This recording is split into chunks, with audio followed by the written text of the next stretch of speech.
Okie doke. This is the book Keepers. It is by Jerry Hannah Watts and Felicia Marshall. Remember, as I read this, you are going to make inferences, okay? I'm going to have lots of questions to ask you. You are going to pause the video and write your inference. You're going to turn and tell somebody you're watching the video with, or you're just going to talk to the screen and tell me your inference, okay, as if I was there. Let's see. There we go. His grandmother's heavy snoring told Kenan that she had finished her storytelling. He liked to listen with his eyes closed, so he hadn't realized that she was through until the snore. He loved her stories, as familiar to him as if they had been his own. But he knew that she got tired quickly since her stroke, so he rose quietly and eased to the kitchen to glance at the clock. Okay? So far, why are her stories as familiar to him as if they were his own? Based on what I read. What do you think? Okay. Well, I think it's because he is hearing these stories over and over again. He hears all the stories that Grandma has to tell from when she was young, when she was a kid, and he tells them to pass them on to her grandchild. She tells them over and over again, and that's why he knows them so familiar. Okay. Nearly 4 o'clock, he whispered. He could make it just to the ball field if he left now. His tired old glove lay in his bedroom, beside the reminder he had printed in big bold letters. 90 in 2 Saturdays. He didn't want to forget a present for his grandmother's 90th birthday. Kenan put on his cracked glove with his right hand. He didn't have to worry about that yet. He tiptoed to the front door. "Where do you think you're going, boy?" Kenan's quiet, easy glide to freedom was frozen by his grandmother's words. "To play baseball?" he mumbled. "Did you finish your homework?" she demanded. So, what do you think? Do you think his glove, based on the way that he described it, is an old glove or a new baseball glove? He used words like tired old glove. I guess the answer is kind of there for you. Lay in his bedroom.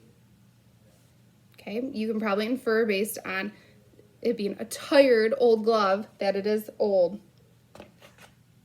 That's important to remember later in the story. Mostly finished, little Dolly. From the corner of his eye, he saw that her white hair snapped around. Kenan let the door fall shut as he turned his grandmother turned into him. Mostly? Mostly's not good enough, child. There's some things that can't be mostly done. You can't be mostly dead. You're either dead or you're not. You can't be mostly crazy. You're either crazy or you're not. And I'll finish, he interrupted. Man, did she take a lot of words to say no. Little Dolly's voice kept on muttering with her list of not mostlies, but Kenan opened his history book and shut out her talking. Since his mother died 6 years ago, he and his dad lived with little Dolly. He still didn't know why she was called Little Dolly. There wasn't much little about her. She was a big-boned woman with great big hands and a great big voice and a great lot of words. Kenan tried his best to study his history, but he couldn't concentrate on those long-ago dates and names. His mind was filled up with more important things. Things like Mo Davis's fastball and whether he could hit today like he did yesterday. Clean out the park. Mo thought he was some kind of pitcher with his real leather glove, but Kenan didn't mind on days like yesterday. Days when Kenan felt like a hitting machine that could not be denied. That had been a true wallop bat day. So I can infer that he had a really good day at the baseball field yesterday. He played really well. Okay? I want to ask you, why can't Kenan concentrate? And what do you think he is wishing he was doing instead of homework? Well, he can't concentrate because he is so focused on baseball. He can't stop thinking about it. And there's a game that is going on or getting started right now with his friends. So he wishes he was rather playing baseball right now than doing his homework. By the time Kenan reached the park diamond, he had to take leftovers on team and positions. "It's about time," Mo taunted. "Did you have to help Granny into the sun?" Kenan's knuckles burned as he clenched his fist tightly. He didn't like to hear little Dolly spoken of poorly. So much for another wallop bat day, he thought. That evening, Kenan sat on the peeling floor of the porch while little Dolly rested on the swing. "Tell me a story, little Dolly," he begged. "You tell instead," she answered. "Tell me about the stories you read in your history book." "Ah, those are boring." Kenan pushed the swing gently. "The only good stories I can tell are about baseball, and you don't care about that." "Well, that's true enough, I suppose," little Dolly agreed. "But a good storyteller can make you care with how she weaves the tale. Of course, I ain't needin' to tell that. Them words are for the next keeper." "Keeper?" Kenan asked. "Yes, keeper. Of stories and legends. My grandma said they had keepers back in Africa for each tribe, but I can't say about that. I can say that we've had keepers in our family since always. My great-grandma Daisy, my grandma Doreen, and me. The keeper holds on to the past until she can pass it on to the next." Little Dolly squinched her dark brown eyes. "Don't know who I'll hand my tales to, though." Her large fingers plucked at the sleeve of her blouse. Kenan stopped the swing and he knelt beside her. "Little Dolly, I'll be the keeper. I love your stories." Her eyes looked deep into his, searching. "Lord, honey, that's nice. But you a boy. I gotta find me a girl keeper. You can't be a keeper if you a boy." I'm wondering why a boy can't be the keeper. Let's see if we find out. The next day, Kenan picked up an old shoebox and carried it to his bed. He slid the top off and dumped the contents onto the quilt. He'd been saving all of his neighborhood chores, money to buy something for little Dolly's 90th birthday. Even if she did drive him crazy about schoolwork, Kenan thought she was the best. He headed out to see what he could find. Kenan went into the bakery first. "Hey, Mrs. Montgomery." The woman behind the counter reached into the glass display case and pulled an oatmeal cookie from the pile. "Oatmeal is good for you in the morning," she said with a wink as she handed the still warm cookie to Kenan. "What can I do for you?" So what did Mrs. Montgomery just do? She just gave him a cookie for free, right? She just grabbed a nice warm one and gave it to him as he came in before he ordered anything. So he gave it to her for free. That's one inference. I can also infer that probably means that Mrs. Montgomery really likes Kenan and maybe he goes and buys things from the bakery a lot. So two inferences there. "I'm trying to figure out what to get little Dolly for her birthday." Kenan forced his words around the cookie. "One of the things I was considering was one of your strawberry shortcakes. Little Dolly says no one can come close to touching your cake. Would you make one?" Mrs. Montgomery smiled gently. "If that's what you want, but they're $15. "Oh, I got that and more," he said, "but I'm just looking today."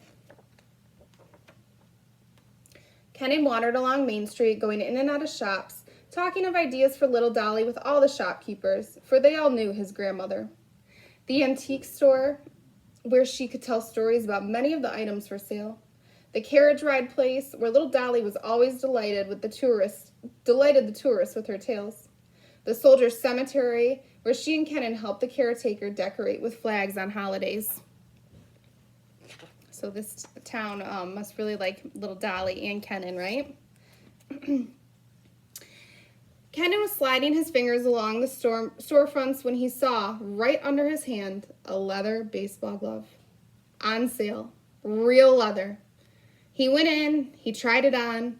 It fit as if it had been made just for him. He punched it with his fist, and the rich aroma of new leather filled his head.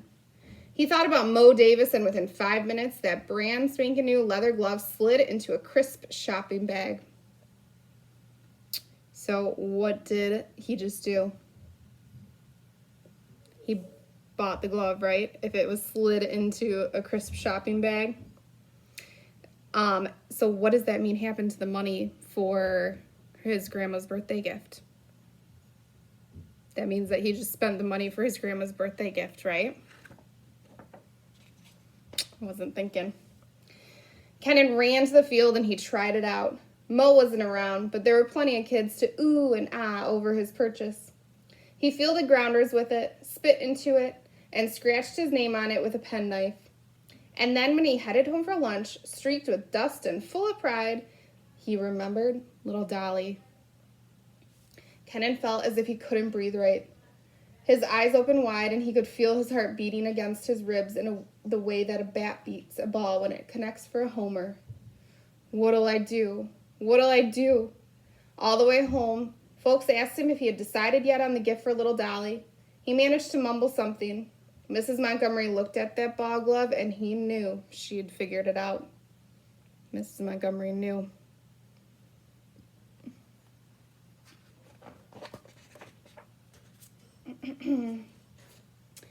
When he got asked for a pickup game later, Kenan said no and went to his room. His dad came in feeling his head, making him stick out his tongue. I'm not sick, he told his dad. You'd never say no to a baseball game, son. Never. Kenan slumped into his bed. I'm not sick, I'm just stupid. Why in the world would you say that? Dad, have you ever done something that you were sorry for, but you couldn't change it? Kenan looked straight into his father's eyes. His dad let a breath out slow.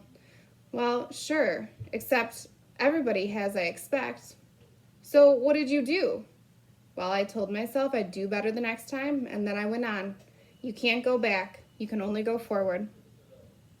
So what is he feeling sorry for right now? He's not sick, but he's feeling sorry that he spent all his money on his glove rather than his grandma's birthday present, right?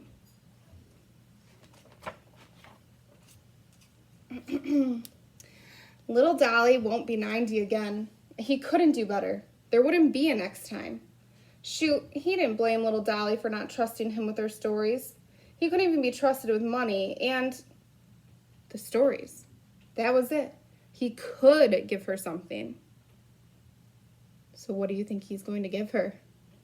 I'll use that picture to help you make your inference. I think he's going to give her a book with all the stories in it because I see he's writing. On little Dolly's birthday, Kenan and his dad helped her out to the porch. There were 2 presents waiting on the swing. Oh my, little Dolly gushed. She picked up the smaller present laughing. I know what this is, she said. Every year Dad got little Dolly a box of assorted chocolates. They were her favorites and she always hid them so she wouldn't have to share. I'll save these for later. She tucked the big box behind her arm and reached out for the other gift. As she picked it up, car horns sounded. Lord Almighty, little Dolly said. What's happening? Happy birthday, Miss Bowles, shouts came from the street, and suddenly the porch spilled over with people from the town, all of the friends little Dolly had made in all of her years of living in Lexington. Mrs. Montgomery strolled up the walk with the biggest strawberry shortcake ever. Happy birthday, she said, setting the cake before little Dolly. Make a wish and blow out all these candles. It isn't every day that you turn 90, you know. She reached over and hugged Kenan. The cake was delicious and everyone had a good time.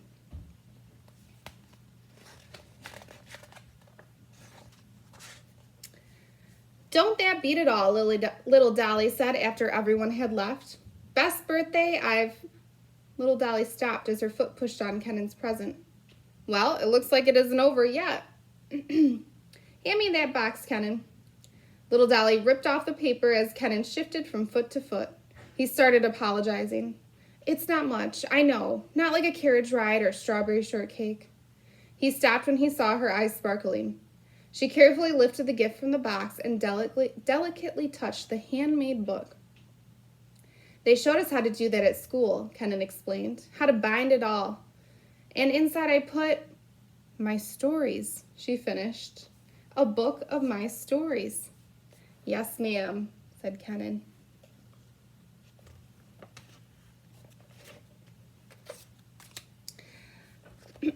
Little Dolly pulled Kenan next to her. Tears were spilling over and dancing down her cheeks. It seems that I was wrong, Kenan, she said. A keeper don't have to be a girl. You've done a fine job here, child. Now I'm going to need to teach you a few things all keepers got to know. And then, well, you'll need to add some of your own stories. Maybe a few baseball stories, huh? Kenan smiled and slipped his hand into little Dolly's. It was definitely a wallop bat day. Okay, so what was little Dolly's favorite part of her birthday? based on what I just read and what you already know. We can infer that the favorite part of the day was when Kenan gave her the book of all her stories. And we know that because tears were spilling over her cheeks and she was so proud of him and said he could be the keeper, right? So there you go. Lots of inferences. I want you to work on that as you read to self all week long. Fiction and nonfiction, you can make inferences, okay? All right. See you guys later.